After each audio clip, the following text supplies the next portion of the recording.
김영식 서울시의원의 살인교사 혐의 사건 수사 상황 짚어보겠습니다. 검사 출신입니다. 김광삼 변호사, 이 사건 취재하고 있는 사회일보 김주영 기자 나와 있습니다. 어서 오십시오. 예, 안녕하세요. 네, 맞습니다. 자, 우선 김 기자, 조금 전 석간신문 보도를 보니까요. 네. 팽 씨가 범행을 한 뒤에 중국으로 갔을 때 3월쯤에 김형식 의원한테 친구야, 미안하다 친구야, 네, 친구를 이용해서라는 문자를 보냈다라는 보도가 나왔던데요. 네. 또 상당히 다른 얘기거든요. 이렇게 되면 확인은 됐습니까, 사실인지? 네, 그렇습니다.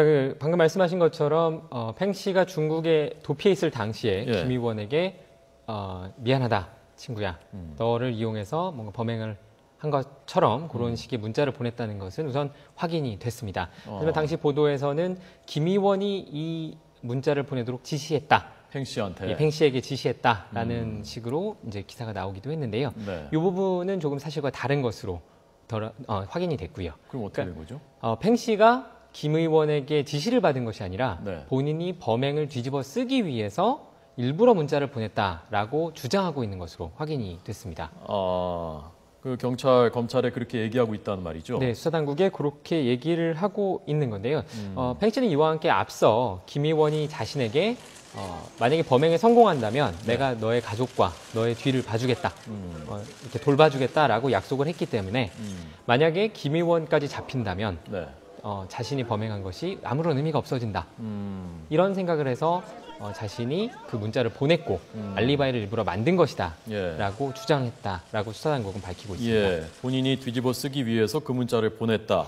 변호사님 검사 출신이신데요. 어떻게 보십니까? 먼저 이렇게 굉장히 어색하죠. 왜냐하면은 사실 본인이 범행을 했는데 또 중국으로 도망갔단 말이에요. 도망갈 때도 사실 김영식 시의원이 이제 인천공항까지 본인의 차로 태워다가 주지 않았습니까? 그런데 중국에 도착하자마자 미안하다 친구를 이용해서랄지 이런 문구가 사실 왜 보낼 필요가 있는가. 김영식 시의원이 이 살인 사건에 전혀 관계가 없다고 한다면 그것부터 이상한 거죠. 그래서 사실 이 사건에 있어서 과연 가장 중요한 것이 팽 씨의 진술 아니겠어요? 팽 씨의 진술이 정말 구체적 일관성이 있는데 구체적으로 일관성이 있다 하더라도 만약 이런 것이 정말이었다고 한다면 이것이 실제로 왜 이렇게 보냈는가에 대한 팽 씨의 진술이 논리적으로 설득력이 없다면 사실 모든 팽 씨 진술이 또 신빙성이 없을 수가 있어요. 그래서 만약 법원에 가면 상당히 이 부분에 대해서 논란이 있을 수 있지만 이것이 정말 왜 보내게 됐는가에 대한 구체적인 경위 또 그 말 자체가 어떤 논리적으로 구체적으로 신빙성이 있다고 한다면 이것은 김영식 시의원이 시켜서 할 가능성이 크다는 거죠. 김영식 의원이 이런 문자를 나한테 보내라라고 시켰을 가능성이 크다라고 본다는 말씀. 좀 전 그래픽으로 보여드렸는데 이건 또 다른 사람한테 보낸 그 문자라면서요? 다시 한번 좀 보여주시죠. 네, 그렇습니다. 팽 씨는 김 의원에게뿐만 아니라 당일에 이제 다른 지인에게도 문자를 보냈던 것으로 확인이 됐는데요. 당시의 내용은 자신이 우발적으로 살인을 한 것이다 라는 식의 문자였다고 합니다. 이 역시 팽 씨는 앞에 보낸 문자들과 마찬가지로 자신이 뒤집어 쓰기 위해 그 문자도 보낸 것이다 라고 주장을 하고 있다고 합니다. 그런데 이제 우발적으로 살인을 저질렀다고 굉장히 자백하는 거잖아요. 일반적으로 이제 범행을 경우에는 잡히기 전까지는 어떻게든지 본인이 부인을 하고 전혀 관계가 없다고 주장을 해야 하는데 그 과정 중에서 보면 의도적으로 내가 저질렀고 굉장히 중요한 부분에 있어서 자기가 혼자 했던 걸 굉장히 강조하는 느낌을 주는 그런 문자 내용이란 말이에요. 근데 그런 것이 오히려 굉장히 어색하면서 이걸 뒤집어 보면 김영식 시의원과 굉장히 관계에 있다는 것을 오히려 입증하는 그러한 어떤 법관의 심정에 영향을 줄 수 있는 문제가 될 수도 있을 겁니다. 그게. 그런데 팽 씨는 김 의원 지시에 따라서 그 문자를 보냈다라고 지금 얘기하지 않고 내가 뒤집어 쓰려고 그걸 보낸 것이다라고 얘기하고 있다는데 그건 또 왜 그렇다고 봐야 되나요? 일단 이제 진술에 과연 일관성이 있느냐 또 그 과정에 진술 경위를 한번 자세히 들어봐야 알겠지만 이제 이 사건이 일단 범행이 저지른 다음에 어떤 그 팽 씨도 굉장히 심적인 부담이 있을 것이고요. 아침 저녁으로 아니면 시간별로 굉장히 본인의 업다운이 굉장히 심했을 겁니다. 그래서 이걸 과연 김영식 시의원이 지시한 대로 가야 할 것인지 아니면 내가 완전 뒤집어 쓰는 것이 나한테 이로울 것인지 거기에 대한 고민을 엄청나게 했겠죠. 그래서 약간 갈팡질팡했다고 보고요. 단지 이제 이런 갈팡질팡한 진술 중에서 어느 부분이 과연 신빙성이 있느냐. 그래서 신빙성이 있는 부분이 사실 김영식 시의원에 있어서 유력하고 결정적인 증거가 될 수 있느냐. 그런 것들이 문제가 될 겁니다. 예, 알겠습니다. 자, 이 부분은 계속 좀 수사 상황 지켜보겠고요. 네. 한 가지씩 좀 지금 제기되고 있는 여러 가지 그 풀리지 않은 의문들 하나씩 좀 짚어보겠습니다. 공직자 정기 재산 변동 신고를 했었는데 3월에 김형식 의원의 재산이 6억 8,600만 원이었다라는 거지 않습니까? 네. 돈이 아예 없는 사람이 아니라 7억 가까이 있었는데 5억 빚 때문에 사람을 살해하려고 했을까라는 부분에 대해서 의문을 가는 그런 그 시각들이 있거든요. 네, 어떻게 그렇습니다. 보면 되겠습니까? 네, 실제로 앞서 말씀드린 것처럼 김 의원의 재산 그리고 빚을 놓고 봤을 때 이걸 단순히 5억을 갚지 못한 것 때문에 압박을 받아서 살인을 교사했다라고 보기엔 좀 어렵다라고 보는 시선들이 많고요. 이번 사건 과정에서 5억조차도 무엇인가 청탁과 연관이 된 것이 아니냐라는 의혹들이 함께 제기되고 있는데요. 때문에 단순히 이번 청탁뿐만 아니라 네. 다른 청탁들도 있었던 것이 아니냐, 혹은 그 이상의 금액들이 오고 갔던 것이 아니냐라는 의혹이 함께 제기되고 있고요. 만약에 이것들이 실제로 드러난다면 예. 어느 정도 살해를 지시할 수 있는 예. 좀 동기가 될 수도 있지 않을까라는 지적들도 있고, 그 때문에 검찰에서도 이 부분을 함께 수사를 하고 있는 것으로 알려지고 예. 있습니다. 그런데 그거 밝혀내기가 참 쉽지가 않을 것 같은데, 그죠? 일방이 지금 그 진술할 수 있는 상황이 아니기 때문에 살해돼서요. 뭐 그렇죠. 근데 이제 5억 2천만 원, 사용자는 5억 2천만 원이죠. 그리고 매일기록장부, 그 뇌물장부로 하는 장부에 죽은 송 씨가 작성한 뇌물장부에는 이제 5억 9천으로 써 있지 않습니까? 네. 근데 이 돈 자체가 뭐 그냥 준 것이냐, 아니면 청탁대가로 준 것이냐, 이제 그게 관점이 될 수 있는데, 뭐 당연히 이게 보면 청탁으로 준 것이 명백하겠죠. 왜냐하면 송 씨 어떤 보통 살해되기 이전의 어떤 행적들이랄지, 또 네. 그리고 재산이랄지 여러 가지 뭐 송 씨와 오랫동안 거래했던 건축과 진술을 종합해 보면 사실 이것은 이제 청탁 대가는 맞는 것 같아요. 그런데 이제 문제는 뭐냐면 과연 이 청탁 대가가 5억 2천이 됐든 5억 9천이 됐든 간에 그게 어떻게 보면 작은 돈이면 작은 돈이고 큰 돈이면 큰 돈이겠지만 사실 시의원 하나한테 주기에는 너무 큰 돈이거든요. 예. 그렇지만 이제 용도 변경을 전제로 한다면 큰 돈은 아닐 겁니다. 왜냐하면 뭐 1,000억짜리가 2, 3천억짜리 될 수 있기 때문에 그래서 이 돈은 일단은 착수금 정도 명목으로 넘어갔지 않나 싶어요. 그러니까 만약에 용도 변경이 성공하면 그보다도 훨씬 많은 돈을 주기로 했을 것 같고, 그렇다고 한다면 김영식 시의원한테 주는 돈이 아니고 사실은 김영식보다 더 이러한 용도 변경에 있어서 결정적인 역할을 할 수 있는 정관계 유력 정치인한테 줄 가능성이 크다는 거죠. 그런데 이제 김영식 시의원이 묵비권 또는 부인하기 때문에 이것은 밝히기 굉장히 어렵다고 생각을 하고요. 네. 매일기록장부에 의해서 여러 가지 이제 정관계 리스트가 나오지만 예. 그 안에 보면 정치 후원금에 대한 부분은 예. 사실 500만 원 이하는 적법하게 후원할 수 있기 때문에 네. 이 부분은 이제 법적으로 크게 문제는 되지 않을 것 같아요. 예. 또 정치자금 영수증만 끊었다고 한다면, 그런데 그 밖에 이제 다른 뇌물이 오갔을 정황이 거기에 기록이 장부에 기재되어 있다고 한다면 이제 그건 당연히 수사를 할 겁니다. 근데 문제는 뭐냐면 죽은 송 씨가 살아있다고 한다면 죽은 송 씨의 진술과 예. 또 매일 기록 장부가 두 개가 정말로 결정적인 유력한 증거가 될 수 있어서 수사하기는 굉장히 쉽고 또 거기에 관련된 사람을 처벌하기 굉장히 쉽습니다. 하지만 송 씨가 이미 죽은 상태이기 때문에 네. 장부만 가지고 수사하기는 굉장히 난점이 있는 거죠. 예. 그래서 만약에 뇌물을 받은 사람한테 뭐 사실 현금으로 받을 가능성이 큰데 돈을 받았느냐 하면 받지 않았다고 한다면 그건 굉장히 입증하기 어렵다는 거죠. 단지 그 돈이 간 시점, 장부에 적힌 그 시점을 기준으로 주위 사람들이랄지 그 재산에 대해서 뭐 계좌 추적을 한다든지 그런 건 가능합니다만은 그게 정말 그런데 변호사님, 뇌물이냐는 그게 입증하기 술의 어려울 혐의를 겁니다. 입증하기만 어려운 것이 아니라 지금 네. 이 얘기를 하는 것이 살해 살인 교사를 왜 했느냐라는 동기 때문에 지금 이 얘기를 하는 거지 않습니까? 그러면 그것도 같이 살인 교사 혐의에 대해서도 입증하기 어려워질 수 있는 것 아닙니까? 그런데 이제 이 지금 나온 정황 증거로 보면 예. 뭐 경찰에서 증거에 대해서 얘기를 했고 일반 법조인들 시각은 뭐 유죄받는 데는 별 문제가 없다는 그런 그런가요? 시각인 것 같아요. 그런데 이제 송 씨 어떤 그 전에 재산을 모은 과정이랄지 그런 거 보면 네. 5억 2천만을 주고 단지 5억 2천만을 갚으라는 그런 취지로 압박을 한 게 아니고 네. 아마 거기에 대한 어떤 비밀을 좀 알고 있지 않나 싶어요. 비밀도 알고 있고 그다음에 송 씨 시의원이 김영식 시의원이 이제 6월 4일에 지방선거 출마한단 말이에요. 예. 근데 거기에 대해서 좀 압박을 강하게 할 수도 있고 네. 또 자기들끼리 이루어진 모종의 어떠한 곳에서 누설을 하겠다. 이 융동빙이 되지 않으면 또 돈을 돌려주지 않으면 그리고 이런 압박감에 의해서 충분히 살해할 동기는 될 수 있다고 봅니다. 예. 그 비밀 장부라고도 하고 뭐 메일 기록부라고도 한다고 하는데요. 거기에 보면 뭐 본인이 바나나 우유 사 먹은 것까지 다 기록할 만큼 아주 세세하게 다 기록했다고 하는데 김 기자 혹시 봤습니까 그 장부? 아니요, 그 부분에 대해서는 아직 검찰이나 경찰에서 공개는 하지 않고 그렇군요. 있습니다. 네. 예. 거기에 그 현역 국회의원의 이름도 나와 있다고. 아까 그 합법 후원금 말고 현역 국회의원의 이름도 있다고 한다는데 그것도 확인됐습니까 그 사실로? 아주 정확하게 수사당국에서 수사 내용이기 때문에 구체적으로 네. 확인은 안 해주고 있지만 네. 국회의원 이름이 여러 정치인들 이름과 함께 들어가 있는 것처럼 알려지고는 있습니다. 좀 더 확인이 필요한 부분이고요. 예. 거기에 뭐 돈을 얼마 줬다라는 것도 같이 써 있다는 건가요? 만약 국회의원이 있다면 네. 거기에 이제 항상 다른 사람도 마찬가지로 일시와 돈, 명목이 이렇게 구체적으로 써 있기 때문에 국회의원이 확인이 된다면 역시 그 돈을 주고받은 거래 내역이 확실히 나올 거로 지금 보고 있습니다. 네. 그러니까 그것은 이제 합법 후원금 말고 그 외의 것이 또 적혀 있다는 얘기죠? 네, 그렇습니다. 예, 알겠습니다. 아마 이 얘기랑 연결되는 얘기일 것 같은데요. 이 김영식 시의원이 본인이 소속돼 있는 시의회에서의 상임위원회는 운영위원회인데 도시철도 서울도시철도에 대한 조례 개정안을 대표로 그것도 발의를 했었다면서요? 네, 맞습니다.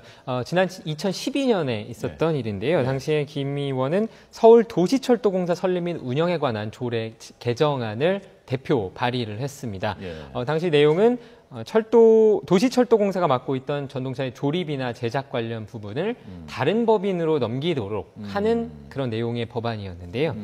당시에 이 철도를 운영하는 기관이 전동차를 만들고 같이 하는 것이 과연 법적으로 맞느냐 위법성 논란이 있었기 때문에 이 내용 자체로만 보았을 때는 크게 문제가 되지 않을 수도 있습니다. 하지만 여기서 좀 의혹이 제기되고 있는 부분은 당시 김영식 의원이 소속이 교통위원회가 아니라 도시관리위원회 소속이었다는 부분이었습니다. 그러니까 자기의 상임위가 아닌데도 불구하고 그런 법안을 대표 발의를 했다는 거죠. 물론 저희가 서울시 의회에도 취재를 했는데요. 다른 서울시 의회 의원들 말에 따르면 다른 상임위의 법안을 대표 발의하는 경우도 종종 있다. 그렇기 때문에 이 부분을 뭐 법적으로 문제 삼는다거나 문제가 있다라고 말하기는 어렵다라고 밝히고 있는데요. 하지만 뭐 최근 기사에서 김 의원이 철도 관련 업체로부터 돈을 받은 의혹이 함께 제기되고 있지 않습니까? 그런 것을 함께 생각해 보았을 때는 이 법안 발의도 뭔가 의혹이 제기될 수 있는 부분인 것입니다. 그 회사가 AVT지 않습니까? 네, 그 AVT도 지금 말씀하신 그 내용하고 관련이 직접적으로 돼 있습니까? 그러니까 철도 조례가 뭐죠? 관련된 전동차 조립 제작. 네네네. 그런 쪽으로 법인? 관련이 있다고 충분히 볼 수 있는 업체라고 볼 수 있죠. 예. 변호사님은 이 부분 어떻게 보셨습니까? 일단 그 김영식 시의원이 이제 3천만 원 AVT를 받았는데 그 시연하기 전에 AVT에 아마 고문을 하고 있었던 것으로 보여요. 그리고 이제 권영모 전 새누리당 수석부 대변인이 이제 수억을 받아서 사실 그 3천만 원만 전달했지 않습니까? 그 자살한 김광재 전 시설공단 도로시설공단 이사장한테 했는데 아마 이 사건을 전체적으로 보면 사실 그 권영모 수석 대변인 전 수석 대변인이든 또 김영식 시의원이든 마찬가지로 그걸 납품을 결정적으로 할 수 있도록 해줄 수 있는 그런 권한이 없어요. 그렇다고 본다면 결국은 둘은 신분권에 불과하다 그런 생각이 듭니다. 그래서 그 용도 변경과 송씨 주금과 관련된 용도 변경과 관련해서 마찬가지고 또 철도 납품 비리와 관련해서 마찬가지고 결국은 둘은 꼬리에 불과하다는 생각이 들어요. 그래서 권영무 새누리당 전 수석 대변인이 수억을 받았는데 3천만 원밖에 지급을 안 했다고 한다면 결국 나머지 돈이 어디로 갔느냐. 그건 결국 결정적으로 납품에 관여할 수 있는 영향을 끼칠 수 있는 유력 정관계인한테 갔다는 것이 명백하거든요. 그런데 그 부분 수사가 정말 검찰에서 잘 해야 할 부분이라고 생각을 합니다. 그 AVT에서 김영식 시의원이 직접 받은 돈 말고도 1,300만 원이 팽 씨의 부인 계좌로 또 들어왔다는 거 아닙니까? 네, 맞습니다. 이건 어떻게 된 겁니까? 네, 그 당시 이것 역시 2012년도에 있었던 일인데요. 그 당시에 팽 씨가 김 의원에게 내가 돈이 돈이 쓸 때가 있으니 혹시 한 1,500만 원 정도만 좀 빌려줄 수 없겠느냐라고 네. 요청을 했다는 겁니다. 예. 여기에 대해서 김 의원이 알겠다, 내가 마련해 주겠다 한 뒤에 얼마 뒤에 팽 씨의 아내 계좌로 그 AVT 쪽에서 1,300만 원이 들어갈 것이니 요것을 사용해라 예. 라고 얘기를 했다고 하고요. 여기 받아 쓴 거죠? 팽씨 쪽에서. 예, 팽씨 쪽에서 사용을 한 겁니다.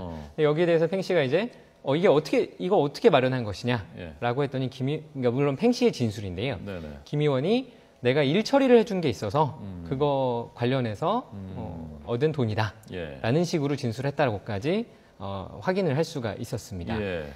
그런데 김 의원하고 팽 씨의 관계는 대체 어떤 관계이길래 돈이 좀 필요하다고 하니까 1,300만 원 뭐 작은 돈은 아니지 않습니까? 그렇죠. 1,300만 원 바로 전화해가지고 거기 좀 입금해줘라라고 하고 그건 또 어떻게 된 관계죠? 네, 뭐 지금까지 알려진 것으로는 한 10여 년 전부터 예. 팽 씨와 김 씨가 이제 서로 소개를 통해서 만나게 되었고 예. 그 이후에는 팽 씨가 김 의원을 되게 무척 신뢰하면서 네. 어느 정도 따른다고 볼 수도 있을 것 같은데요. 네. 서로 무척 깊은 관계를 맺어왔다라고 지금 알려져 있습니다. 그러니까 지금까지는 주로 따르던 뭐 추종자처럼 따르던 자랑스러워하고 네. 그런 그 관계인 것으로 알고 있었는데 네, 네, 그렇습니다. 1,300만 원 내가 돈 필요하니까 돈 좀 달라고 하니까 돈을 또 입금해줬단 말이죠. 네, 거기다가. 그렇습니다. 이것도 또 좀 납득이 안 되는 그런 면이 좀 있는 것 같고요. 네, 사실 말씀하신 것처럼 큰 돈인데요. 네. 무척 그런 돈을 특별한 이유 없이 빌려줄 수 있다. 예. 뭐 친한 친구다라고 이해할 수도 있을 부분이 있을 수도 있을 것 같습니다. 하지만 이번 사건과 관련지어서 보았을 때는 네. 이 부분 역시 김영식 의원이 뭔가 만약에 김영식 의원이 실제로 살인 사주를 했다면 그런 부분까지 노리고 미리 좀 초석을 깔아놓은 것이 아니냐라고 볼 수도 있지 않을까. 시점이 언제쯤이죠? 이게 1,300만 원 들어간 게? 2012년입니다. 2012년. 예. 예. 그러니까 요 돈을 빌려준 뒤에 몇 개월 뒤에 이제 송 씨를 살해하자, 살해해 달라라고 김 의원이 팽 씨에게 시켰다고 네. 이제 팽 씨가 진술하고 있는 부분이죠. 예. 수사하시는 입장이라면은 변호사님께서는 여기서는 어떤 시사점을 좀 얻을 수 있을까요? 일단 뭐 뇌물을 받는 입장, 검은 돈을 받는 입장에서는 절대적으로 자기 계좌를 쓰지 않죠. 자기 친척이나 자기 가족 계좌를 쓰지 않습니다. 그런데 네. 마침 그 당시에 팽씨 쪽에서 돈을 빌려달라고 했고 또 아마 돈을 빌려줘도 될 만한 이유가 있을 겁니다. 그래서 어차피 AVT로부터 뇌물성 돈을 받아야 할 그러한 상황이었다고 한다면 네. 그 돈을 팽씨 부인의 계좌로 넣어줬을 가능성이 꽤 크죠. 예. 그런데 이제 문제가 되는 게 뭐냐면 과연 이 돈과 지금 굉장히 이 사건이 일반 살인교사에 비해서 굉장히 여러 가지 증거나 여러 가지 굉장히 얽혀 있는 사건이거든요. 일반적으로 살인교사뿐만 아니라 모든 범죄에 있어서 교사는 결국 정범이라고 할 수 있는 본범, 살인교사에서는 살인범이 진술에 의존하는 경향이 있습니다. 그래서 그렇기 때문에 과연 이 진술만 번복되면 교사범은 무죄를 받을 수 있거든요. 그래서 일반적으로 어떤 범죄든 교사범은 법정에서 거의 인정하는 경우가 없습니다.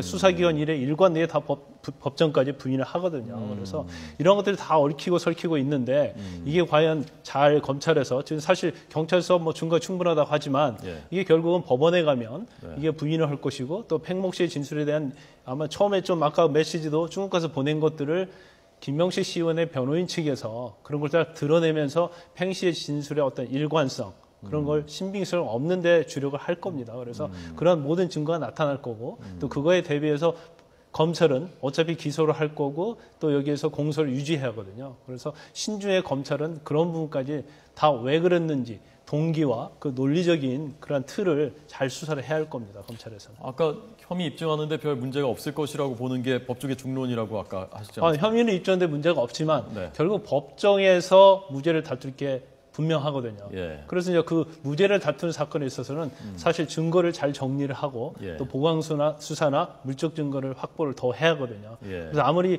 충분하다고 하더라도 가장 직접적인 증거라고 할 수 있는 팽 씨의 진술에 있어서 어떤 흠이 난다고 한다면 이제 이 재판의 방향이 좀 다른 방향으로 갈 수가 있는 거죠. 이제 그런 걸 미리 예비적으로 준비를 하는 겁니다. 예. 지금 경찰이 1차 수사에서 검찰로 넘겼는데 검찰도 지금 굉장히 뭐랄까요, 긴장도 하고 좀 아주 촉각을 곤두세우고 있겠는데요, 이 사건에? 네, 맞습니다. 여러 가지 부분에서 드러나는데요. 우선은 검찰에서 이런 강력 사건에 대해서 지금 현재 검사 3명, 강력에 대해서 강력 사건에 대해서 전담을 했던 검사들 3명과 강력 사건 전담 부장 검사까지 지금 4명을 총 투입하고 있는 상황입니다. 좀 네. 어찌 보면 참 이례적인 상황인데요. 예. 사안의 중대성을 무척 중요하게 보고 있다라고 할 수 있고요. 네. 더 문제는 앞서 계속 말씀하신 것처럼 구체적인 물증이 없기 때문에 만약에 팽 씨가 진술을 뒤집는다거나 아니면 김 의원이 계속 무엇인가 묵비권을 행사하고 무죄를 주장한다면 예. 사실 검찰 입장에서는 조금 난감한 상황에 빠질 수도 있는 것이 아니냐. 지금 이런 검찰에 가서도 계속 묵비권 행사하고 있습니까? 김 현재까지는 김 의원이 그렇게 묵비권을 행사하는 것으로 알려지고 있습니다. 의원이? 예, 알겠습니다. 자, 김주원 기자 고생 많으셨고요. 김광삼 변호사님 잘 들었습니다. 고맙습니다.